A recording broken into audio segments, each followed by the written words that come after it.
So let's help everyone be high vibe today. Yes. So welcome to A Light to Set. Thank you. So I found a passion or rediscovered a passion of mine. You know, I'm Italian. I grew up around food. For everyone listening, Whitney and I just cooked this amazing lamb with her adobo spice, Darcy Kitchen. She has a whole gamut of spices, right? You don't just have the adobo spice, you have other spices. I have other spices. I only sell 2 of them right now, and hopefully I'll be rolling out even more of my blends. And I've been making my own spice blends since I was in high school. My dad taught me to do this. He's been making his own spice blends for a long time. So growing up, this is what I knew, but it wasn't until I went to culinary school and I started to look on the back of other spice blends for my personal chef clients that I was horrified at the ingredients in it. So I realized I couldn't buy spice blends at a grocery store for my clients. I had to start making them my family blends. And so I would buy spices in bulk, blend it before at home or blend it at the clients and cook with that, because there was nothing on the market at the grocery store that didn't have citric acid, MSG, added sugar was the big thing. There's so much sugar in all those spice blends out there, and my clients are hiring me so they don't have that junk in their food. And so when they started really liking the spice blends, I was like, oh, I need to start making more of it. And then they're like, can you make some for our friends? And it's that story. And then I thought, well, maybe this is what I need to be doing, is like sharing these blends that, you know, they've been working for me and my family for 25 years. Like, let's just help some more people eat some clean, delicious, flavorful meals without the junk. So what inspired you back in high school? So in high school, it's like, Yeah. okay, you want to hang out with your friends, you want to like do cool things, you're out socializing, you're out worrying about where you're gonna go to college, what you're gonna major in, what sports you're playing, the next game you're gonna win. Like, what inspired you to like be in your kitchen making spices? I've always loved cooking, like always loved cooking. And I mean, in 6th grade, I think everybody at my middle school's favorite class was our home ec class. And I was always looking for ways in like elementary school and middle school to like bring food for extra credit. Like I was always bugging the teacher, like, oh, we're studying this. Well, like, can I make a food from that region and get extra credit? So, and I had teachers that luckily indulged me on that. But I just have always liked food and cooking. And I grew up traveling at a really young age. So at a very young age, I was introduced to food all over the world, and I'm really grateful for that. And it's just something that always interests me. And I've always been into health and feeling good. And I noticed really early on as a kid that food affected how I feel. I was allergic. I noticed pretty quickly I was allergic to soy when I was a kid, because, you know, going to places like Itchaberry and that type of food performance was always really in, and I'd always get sick after we ate that type of food. So I kind of learned that I was allergic to soy, and I just started to pick up on what meals made me feel good and what meals didn't. But by the time I was in high school, I was always having stomach pain at night after dinner, like when I got into bed. And I couldn't figure out what I was eating that was causing the stomach ache that would happen literally when I'd crawl into bed every night. So just trying to figure that out as a young woman and in my 20s, and juggling like work and career and cooking for yourself and going to the grocery store and like that whole transition from college and into your 20s. I couldn't figure out the root cause of these stomach aches. And I went to every doctor I could in Orange County and Los Angeles, and I was spending thousands of dollars I did not have for doctors who are unequipped to even ask me questions and give me guidance. So I just got really fed up in my early 30s, and I was really ready for a career change. So I just thought, I'm in my body. Like, I know what I'm experiencing. I can heal myself. I just need some education. So I found a culinary school that had just as many classes with registered dietitians as it did in the kitchen, cooking with chefs. And I was like, that's gonna be the perfect marriage of me learning about how to cook traditionally and how to cook food correctly, as well as learning about health and digestion. And I'm gonna be able to heal myself with food. And I just kind of like had this knowing. And so I went in and did it. And I loved every moment of culinary school. I felt like it was life finishing school. I'm the type of girl that I would have loved to have been like sent away after high school to like a Swedish finishing school and then like married off. Like I'm very old fashioned, and I love some of those rituals and routines and traditions. So every day of culinary school was a dream come true. Like spending an entire day talking about poultry so I can better buy chicken was like a dream come true. Like tell me all the labels, tell me all the things so I can make a good, better, best decision. So I loved it. And I just felt like the information that I learned isn't information that someone should have to go and spend $40,000 to $50,000 and dedicate like 6 to 8 months of their life to learn. I felt like this was information that we all deserve to learn growing up. This should be part of our childhood education, right? To learn how to nourish ourselves and nourish the people that we love and like properly feed and fuel ourselves. So after I got out of school, I didn't want to go back to my corporate world, and I just tried to figure out like what to do with this information. And then slowly I fell into revisiting my family spices, and that's how kind of things have went. It kind of just all appeared. But at the same time, as you know, it like doesn't. You know, sometimes the signs will hit you in the face 20 times until you pick up on them, and other times you get the subtle hints a little earlier. And you had a corporate career in HR, right? Yeah, I was an HR manager and a corporate recruiter, yeah. So you went through the whole regular conditions, like I graduate high school, I go to college, I get that corporate job. Yep. And then when did you realize like, I don't know if I really want to be doing this? And how did you make the transition? Pretty quickly. And I bounced around a few different times first. So when I first got out of college, I worked in public relations, and I realized really quickly it was pay for play. And I was like most people in their 20s, and you start to learn how the world operates, and you're constantly being disappointed because you thought it was more authentic and more fair and more honest, and like you're constantly being hit in the face where it's, you know, all business and it's all pay for play, and I'm going to promote, you know, who I'm going to promote because I'm going to get a kickback and, you know, the whole game. So I worked in PR for 2 years, realized that wasn't it. Then I went and worked in corporate recruitment and campus recruiting, and I liked that a lot more. But then I changed offices. I moved with the company from Dallas to Los Angeles, and that's when I learned really quickly how important office environment and culture is. And I just worked on a team that was really negative, and there was just a lot of like mental and verbal abuse.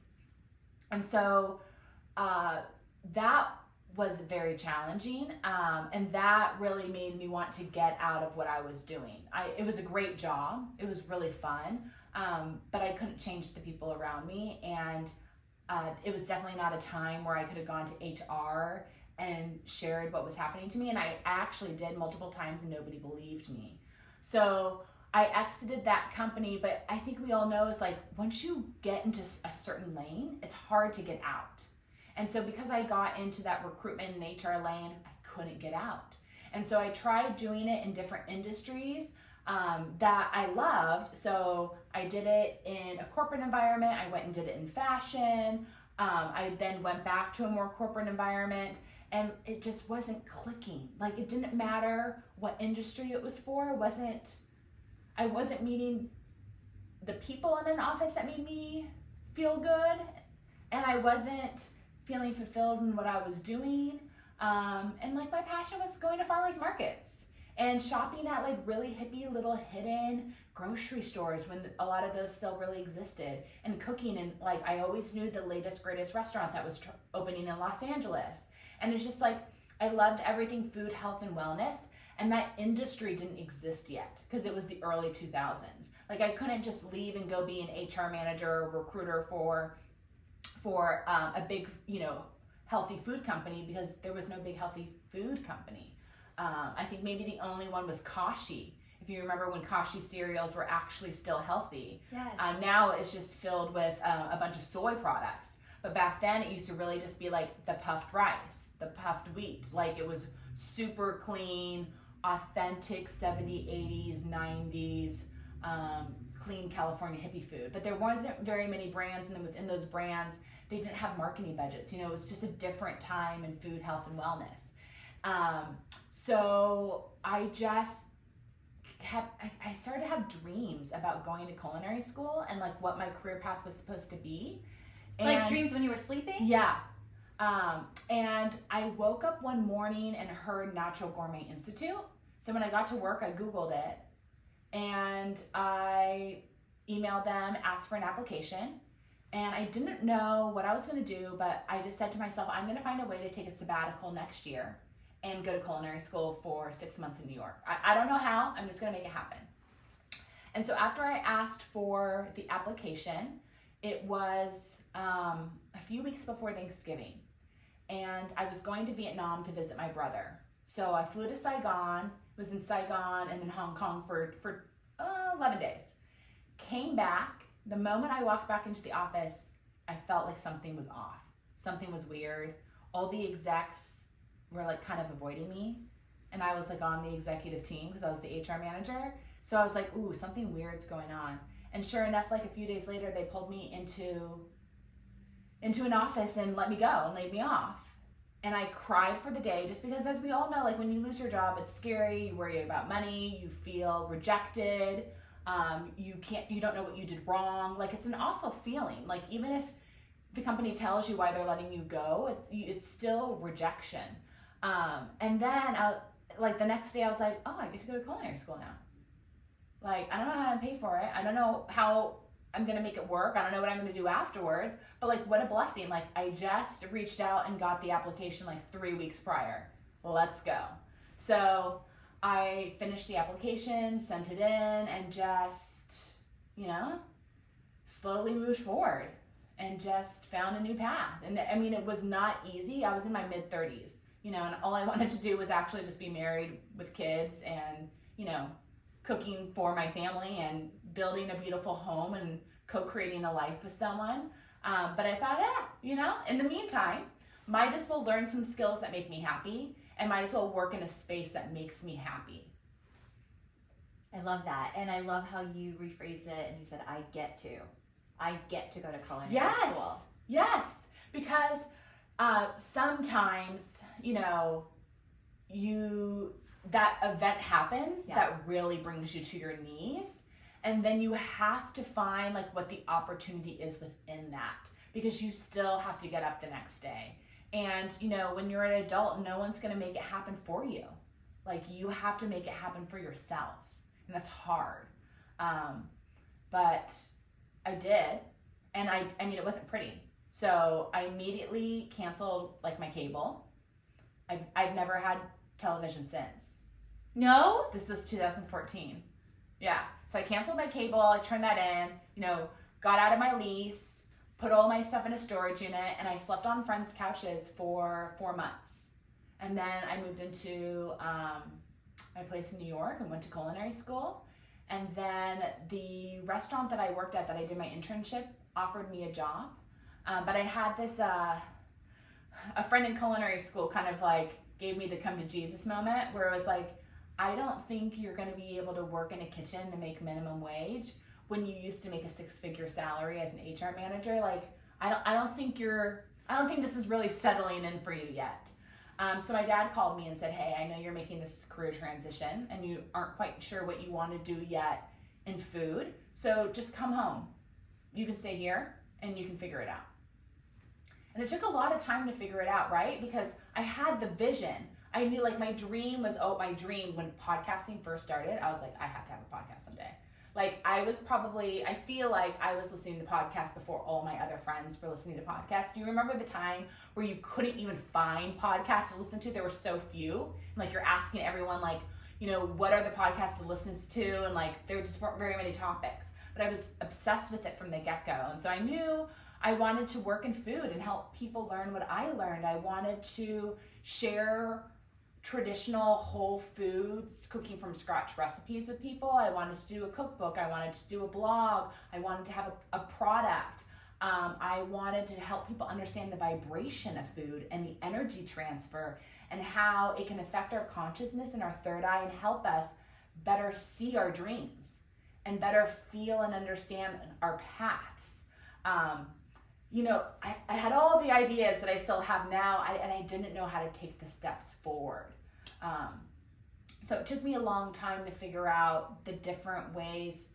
I kind of had analysis by paralysis, which I think maybe a lot of entrepreneurs do at times, or a lot of creatives, where you can see the big vision, but you don't know the tiny steps that you need to take to move forward. Yes, and I think you touched on something, the salary part, the money part, where we're so afraid to take that step. Like some of us know what lights us up, we know what our passion is, we know what might make us happier, but then we're like, okay, well, we're comfortable making these 6 figures. Like, why am I going to leave that to start over in midlife? Yeah. Like, that's really hard. But you know, my dad called me one day when I was in New York and I was in culinary school, and it was right at the beginning. And like my parents were not supportive of the change that I made. And I understand why, because they think their daughter's safe. She has a nice corporate job, she has her own office, she has a desk, she works for a good company. They fully pay for all of her, health benefits. She makes 6 figures. They've seen my apartment in DC. They're like, okay, she's safe, she's set, like, we did our job. And then they think I threw it all away, but I got laid off, And I could have gone and pursued something just like that again, but like, what an opportunity. Like, what an opportunity to change lanes. And to live a life of joy. Yeah, or to go back and learn. Yeah. And we can always work full time and go back to school. But it was hard. I cashed out my 401k and went to culinary school, and I only worked 1 day a week. I worked in a doctor's office in New York, 1 or 2 days a week while I was in culinary school. So I'd work Saturdays and Sundays, or sometimes just Sundays. But I wanted to be there Monday through Friday, fully present and not exhausted. And it was so wonderful. Like, what a gift I gave to myself. And I just kind of told myself, I have all the time in the world to make the money back. I have all the time in the world to make the 401k back. But I'll never be 34 again in New York City. I love that. I'll never get to do this program again. It's a one-time thing. So sometimes you just have to suck it up and do it and bet on yourself. And that's kind of what I've just done. It's I'm just constantly betting on myself. I feel the pressure a little higher now that I'm in my 40s. And one of my aunts always tries to tell me, this is your money-making years. You need to go hard. But maybe, my whole life can be my money-making years. Maybe I just will constantly be in a different stage of evolution. And now I've earned a skill that I can apply really in any way that I want. So I'm trying not to let the money fears hold me back, and just every time I feel depleted, recognize where it's getting depleted, and figure out how I need to change the boxes around so it can become joyful for me again, but still be able to support me. Because that's the number one thing I've learned, I think, which is hard for people that really love their industry or their craft, is sometimes you want to give, but it's not giving to you in return. Meaning you want to keep going in the business, but you're not making a profit. And I had a client of mine actually tell me that this morning, that she had started a business that was a real passion project for her, and it was a little ahead of its time, and she loved doing it, and she spent every waking hour focused on it, but it never made money. And in hindsight, it wasn't worth it for her, because it took so much of her life away. And so that was a really nice reminder this morning, that you really have to analyze. You can test the project, you can start the project, but you have to know when to shut it down, because it doesn't matter if it's serving other people and it's not serving you at all. Yes, and I think the midlife thing and the 40s comment, I'm also same age, 43. Yeah. And I feel I'm sort of reinventing myself now. I've got my own consulting business. I was laid off, lost my job 2 years ago. Now I'm on this travel podcast, food passion journey, and I think it's okay. And I think the money thing, they say it's an exchange of energy. Just like you're speaking about food as an exchange of energy. We cook for someone, that's an exchange of energy. Money's also an exchange of energy. And we don't die with our money. I know. That's why I'm trying to balance the stress of it, because I am only this age once. I only get one season of spring as a 43-year-old woman. I only get one summer as a 43-year-old woman. So I really want to enjoy my life, because man, did my 20s and 30s go by so fast. It makes me want to cry sometimes. I do cry about it sometimes, because I feel like, God, there's so much I wish I would have done. Yes. Or that I knew. Yeah. Right? Like, it's like I was so fearful of the friendships that eventually moved away, that we lost touch, or, you know, not having enough money to do things. Living in New York City, I live in New York City too, I couldn't afford to go out and explore. I couldn't afford to go out to explore when I was there either, right? Because I had cashed out my 401k, I was no longer working, I was in culinary school. I couldn't afford to eat at any of the restaurants. So I now look back and I'm like, damn, those limiting beliefs. I should have figured out how to play around them. I should have found a friend in culinary school and said, hey, I know we're both on budgets, let's go and split a meal, just so we can experience the ambiance, you know? Or I still could have eaten at home and we could have gone out and just had an appetizer or just a dessert, and then I still could have experienced the space.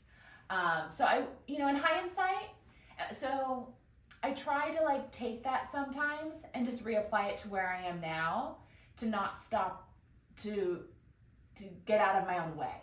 Yes, and like when I travel, we talked a little bit about solo travel too, Yes. because I think being in your mid-40s, I'm not in a relationship, and if I want to go somewhere, I'm not going to wait for someone to go with. I'm going to go, if I want to go to Greece or I want to go to Cartagena, I'm going to go by myself. Yeah. I'm not going to wait, right? Yeah. And so, and I'll travel and I'll have an amazing experience of food. Or like in Italy, the one thing I love about Italy, the culture, is they sit and they enjoy a meal. Yeah.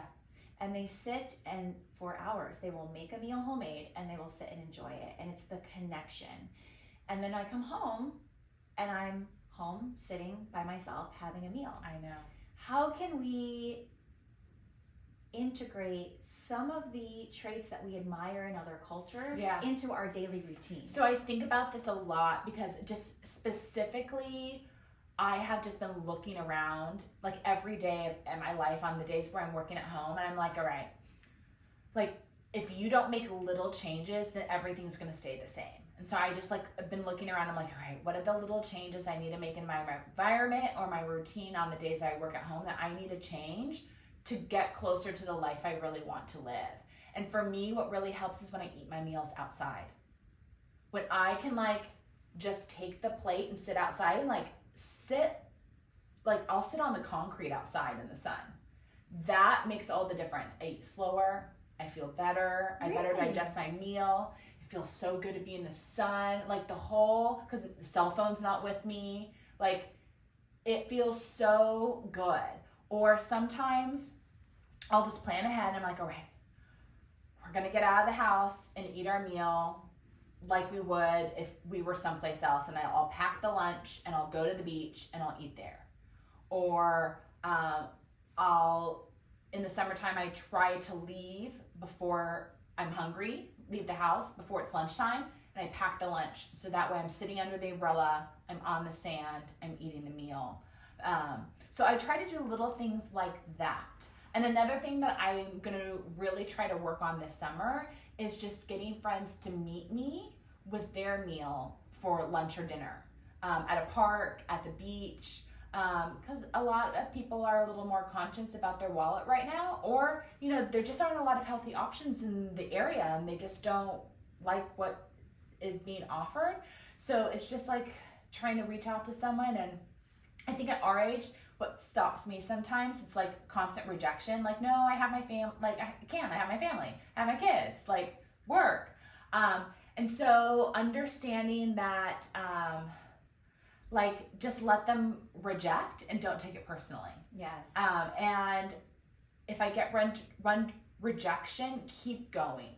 And like maybe after the third, I can pause and just take that as a sign that I get to eat a meal alone tonight, and like what a pleasure. That's the other thing I'm trying to do too. It's like what a pleasure that I get all this time with me and all this soul growth that other people probably aren't getting. And it doesn't have to be this way forever. Like I just have to just start recognizing the pleasure and opportunity that I have to evolve. And I'm just constantly right now looking at the reframe, because otherwise you kind of spiral in a different direction and it's not serving me. Yes, totally. But it always comes back to getting outside. As soon as I can get outside and change the energetic space that I'm in, everything changes. My connection with the food, the way I digest the food, my headspace, my connection with friends, the outdoors makes all the difference. It's collaborating with the energy, like just like we did today. You came up, so for everyone listening, I randomly reached out to Whitney. I heard her talk on a podcast, and I was like, oh, I have to connect with her, and so I emailed her, and I think you found the email like maybe 8 months later. Oh, like, yeah. You were like, and I got the email back, and I'm like, what did I even say? Like, Yeah. I I think it was like, if you still want me, like, I'll do it. And then I was like, sure, come over my house and let's like make something. She's like, sure, with my spice. I'm like, okay, cool. And you came over and it was like, cool. We just made a new friendship. Yeah. And I'm like feeling bad that you drove all the way from Laguna Beach. And No, I'm like, it's all good. No, this is great. This is a collaboration because Yeah. we're each getting energy from each other. We're learning from each other. We're collaborating. It's this joyous, we're sharing our traditions and our passions. Yeah. And we're creating energy from that. And what I also like and why I wanted to do this was, one, it's getting me out of my environment. So that's like a shift of energy. So I was like, this is great. I'm doing podcasting in a new environment. Yes. I'm moving the energy. I'm seeing how somebody else is doing it. So I get to be re-inspired and get to see where my limiting beliefs are and how I can smash those blocks. I love that. Everyone, a lot of people are podcasting and they're all doing it successfully in different ways. And unless you see how they're doing it in person, just talking to them over the phone or over FaceTime doesn't help. It's like you need to like see it, feel it. So there's just all the elements of this was like, this is such a good shift of energy for me. And this is just going to create space for new ideas and opportunities. I love that. Yeah. Oh my God, I love that. See, collaboration. Yeah. It's like that's what we can find in our life. And well, it's so interesting because you and I want the same thing out of food and wellness and our life, which is just connection. Yes. It's why I have my travel retreat. I think I mentioned it in September. Yes. I'm hosting my very first travel retreat. And a beautiful time of year. Yes, to perfect Italy. time in Like, Italy. Dream time. And it's the feeling I got when I stepped foot in that town. When I lost my job, I went to the town of my ancestry, and it was like feeling the connection Yeah. to my roots, the connection to the people that lived there, and the connection to each other that they had over a meal, over a tradition that they celebrate, culinary traditions that they celebrate. And I said, I have to share this feeling. Yeah. It's that collaboration again. Well, and what's so neat about the retreat that you're doing, it reminds me of studying abroad in Italy. It's like I signed up to study abroad in Italy because I dreamed since I was a 7-year-old girl to study abroad in Italy. Well, I just wanted to go to Italy. I was obsessed, and my parents were like, we'll let you study abroad in Italy if you just stop asking us to go to Italy. Like, we'll try to get you there sooner, but if we can't, we promise we'll let you go while you're in college. And so I signed up to do the program in Italy through SMU, not knowing who else was signing up.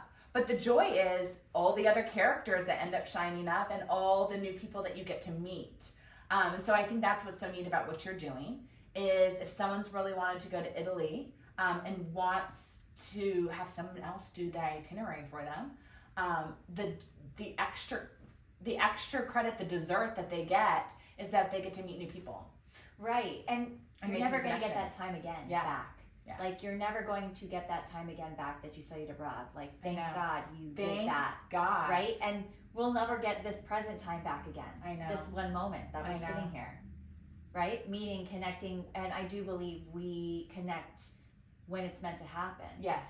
And this podcast has created a community for me. Everyone that I have as a guest has helped me on my path to inspire me one step towards building a life of passion, right? And I hope that my guests also get something from this community and from me as far as like a collaboration, a new connection, inspiration.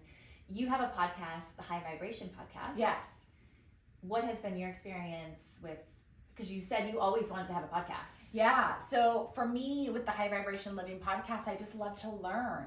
And I love to learn all the modalities that can support our physical, emotional, spiritual, and mental body. Because, right, we'll go through phases where, you know what I need? I just need to cleanse. I just need to kind of edit how I'm eating, and that will make me feel better. And then you go through a phase where you're like, no, I need to change my whole workout routine, but like I need to figure out what new things I need to incorporate. Then you go through a phase in your life where you realize, no, you're just holding on to a lot of emotions, and you need to get those stuck emotions out of you. So what are the modalities where we can do that? What can you do on your own?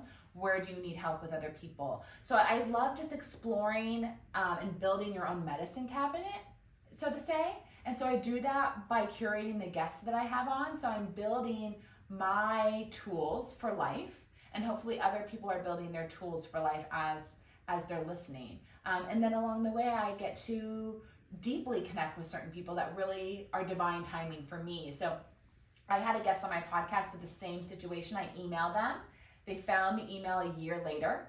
Wow. Divine timing. We just immediately booked it. They came on, and the person's like my long lost uncle. Like, Oh my and he's, God. you know, he's not my uncle, but like he's literally like one of like the missing like people in my life. Like he's like, whenever I need advice in this one spiritual space, he is who I text. Like, he's a dear friend of mine. He's going to be in town in a month, and he's going to stay at my place. We're going to record another podcast in person together. Okay. And like, it's just, I mean, what a pleasure. Like, I would have never had this man in my life if I hadn't had the podcast. And though I reached out to him a year prior to when we finally met, maybe I wasn't ready then. Maybe I didn't need him then, and maybe he didn't need me then. But like, I mean, scored. I love that. So what high vibe tips can you give us to help us find what lights us up? Ooh, so I'll tell you what helped me. So I'll tell you the things that I was doing that helped me get so clear that I got the download, the dreams, the clear messages that I needed to go to culinary school. And luckily I found the culinary school and had the application prior to getting laid off from my job. So it was almost like I was prepared for the timing. And what I was doing then is I stopped drinking. I stopped going to bars. I stopped drinking. I meditated every day. How did you meditate every day? So how I meditated then is very different than how I meditate now. And so get really comfortable with the fact that your meditation and spiritual routines are going to change throughout your life. So how I was meditating then is I really liked to lay down on the floor at the end of the day, put my legs up the wall. And then I would always grab 1, 2, or 3 crystals, and I would put one on my third eye, one on my throat chakra, one on my chest. And that just calmed my nervous system, and also kind of gave me points to focus on. And then I would just focus on my breathing and clear my mind. And I would just, every time a thought came in, I would just blow it out of my ears. I would just watch it move away from my head. And I would just lay down with my feet against the wall, which naturally calms your nervous system. Had the crystals on me, calming my nervous system, and just focus on slowing down my breath and clearing my mind. And I would never put a time limit. And then after I finished that was the last thing I would do before I'd get ready for bed and wash my face and brush my teeth. And then I would turn on high vibration frequency music.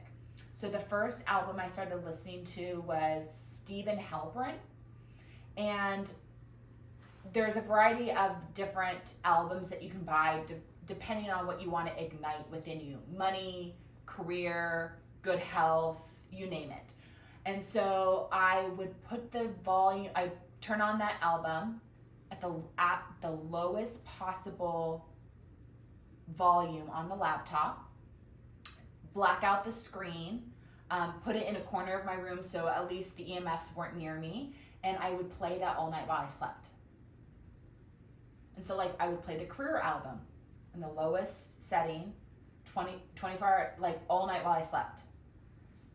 What's that called? It's called a mantra box. And that's what I use for Starseed Kitchen Spices, except I have certain mantras and frequency music on there, and I have it running 24 hours a day now around the spices. But essentially what I was doing back then, which I didn't know, was I was creating a mantra box for while I slept at night. And I think I think it was that routine, calming my nervous system, meditating, using the frequency music, where like I got so clear on the career path I wanted to change. And I wasn't drinking, and I was making sure to work out in some way every single day. And I had really cleaned up my diet and dialed in the real whole foods, no junk food that worked for me. And so it was, I mean, that's essentially who I am in my brand now. I lined up all the things, the food, the spiritual practice, the sound frequency, the lifestyle, removed any junk, anything that numbs you or stops you from hearing yourself. And that's how things unfolded. Wow. And so if we buy your starseed spice, Yeah, we'll buy a little bit of like it's all charged. energy Yeah. and good luck, or what is it, any sort of messages you want people to So I have? actually, the box is a mix because I want people to feel a few things. I want people to have wealth and abundance and good health. So it's Stephen Halpern's albums and White Sun's albums, but I only chose specific White Sun songs that are singing mantras in Sanskrit that's for people's health. Wow. Yeah. So that way it's in the spice. So that way it goes into your food. So then it goes into you. Wow. Right? Because I can't be in everyone's kitchen. So like I have a very strong spiritual practice that I perform morning and night. And I do a lot of different things to charge me up and to clean and clear me before I cook someone's food. Whether I go to a client's house or I'm meal prepping at home and delivering to them, I'm making sure I sage my kitchen probably every other day. Wow. With a variety of different sages and incense. So sage, Palo Santo, dragon blood. Dragon blood is what the Catholic Church uses.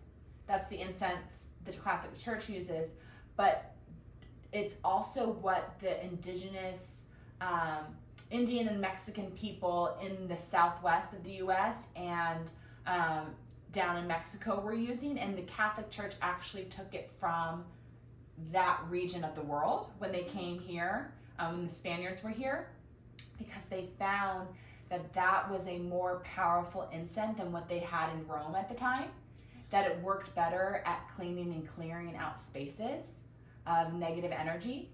So the Catholic Church then adopted it as their main sage, essentially, their main incense. Wow. But it's actually from the Americas. How interesting. Yeah, so it's very powerful, and you can buy it like everywhere. Like you can even go online at Walmart and buy it.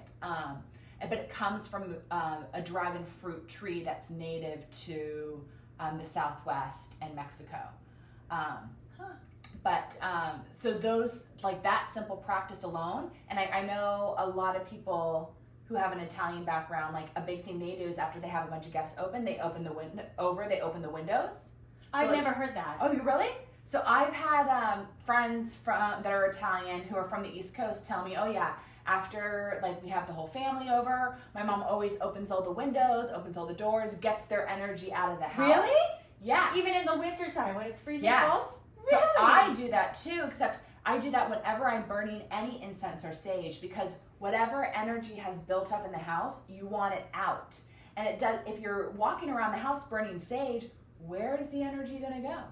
If you don't open the window or the door, it's just gonna stay. It's just invisibly, it's like a fly that you're trying to swat. It's just moving around the room, avoiding you. As you walk with your incense, you gotta open the doors and windows and let it out. But I also do this for health, because if you're cooking with gas every day, you need to open the windows and get the gas out. You know, if you have Wi-Fi, you need to open the windows and get the electromagnetic frequency buildup out of the house. So a lot of times, like, people are feeling super sluggish. Like, you know, I would say 2020 would be a great example. You know, like, people are staying home every day. They aren't going into work. And what's happening? They're actually getting more and more lethargic. But that's because the electromagnetic field in their house is building up. They aren't opening windows and opening doors. So it's the energy in their house that's making them tired and lethargic. Because remember, like, you're super tired and lethargic, and you make yourself go outside to take out the trash or go and get your mail, and like, as soon as you're outside and you feel the fresh air and you see a plant, like, you tend to perk up, you know? Wow. So and this is just all energy shifts and invisible fields that we can't see, but we can feel them, but sometimes we aren't consciously aware that we're feeling them because we're numbing out with sugar, alcohol, food, drugs, smoking, like, all those things numb us, so we can't activate like the natural like powers within us. And it's the voices, at least I want to hear my intuition. Yes. So, like, here's the next step I need to take Yes. to go to, I want to host people on my retreat. What next step do I need to take? Yes. Or I would love to move to Italy. Like, what's the next step that, Yes. I can take to invite more joy and more passion into my life? That's what I want to hear too. And so, like, now sometimes it's just timing. Like, you can ask the question and you aren't going to get the answer because the time's not right to give you the answer.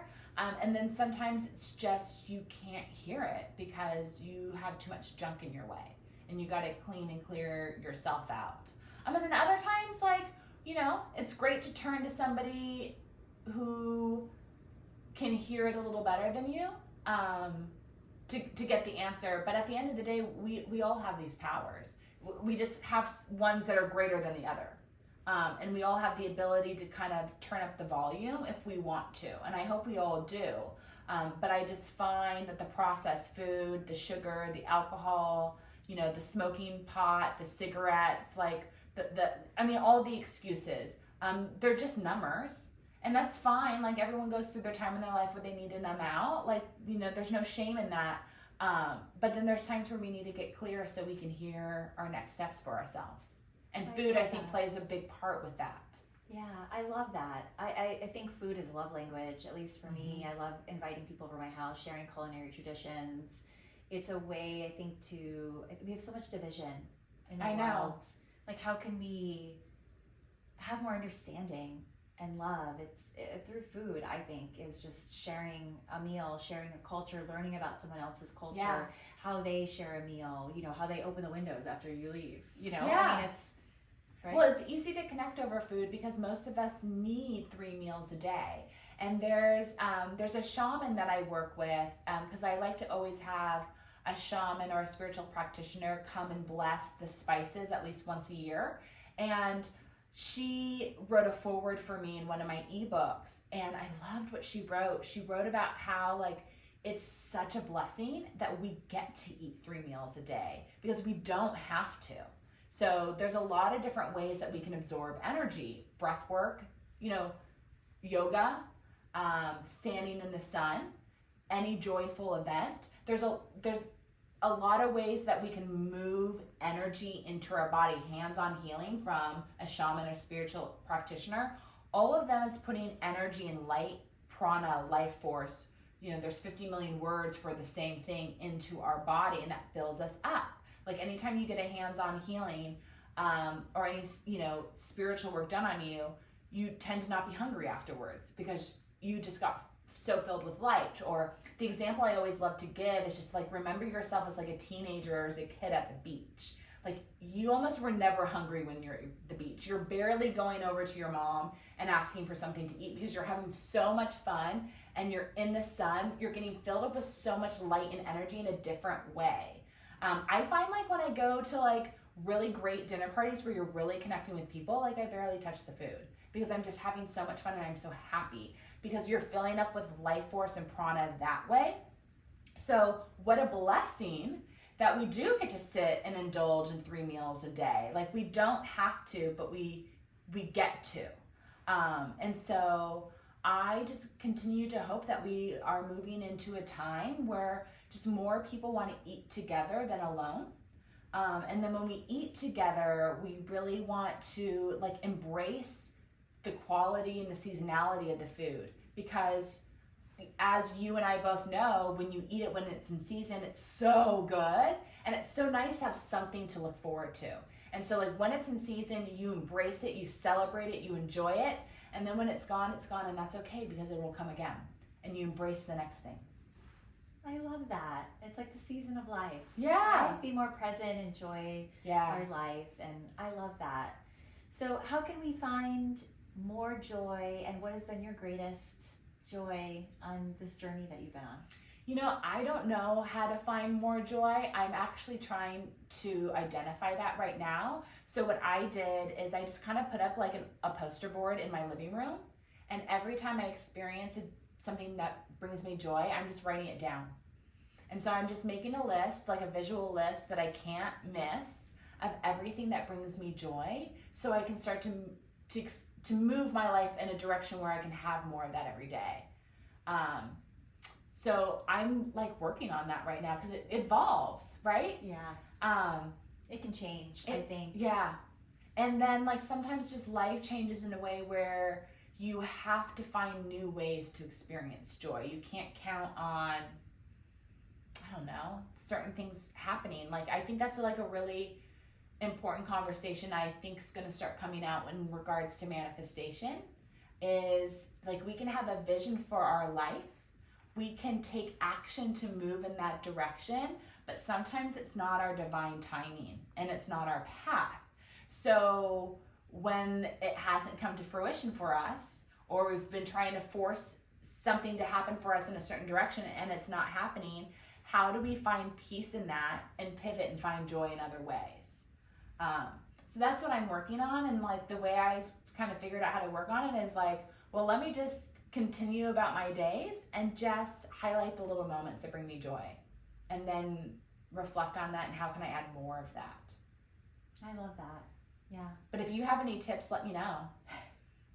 I mean, I think it's everything you're saying, like clear out energy. I think it's connection. I think for me, at least, it's inviting people into my life, mm-hmm. and then getting inspiration from them. Mm-hmm. I get joy from others. Yeah.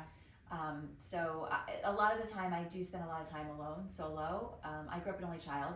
Oh, no way. Yeah, so I grew up an only child, and I'm very comfortable by myself. Yeah. So I can be home and I can be working on projects at home. Yeah, yeah. You know, I'm a homebody, and I think I get inspiration and joy from others. Yeah.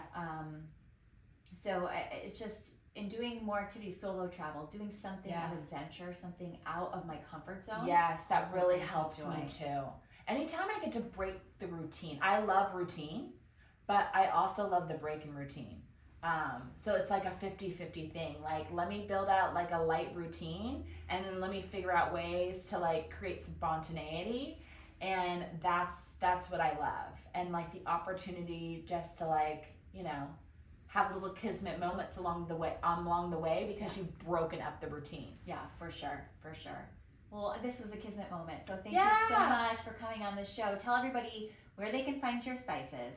Thank you. Where they can find your podcast, and where they can find you and connect with you. Well, you can find Starseed Kitchen organic spices on the Starseed Kitchen website.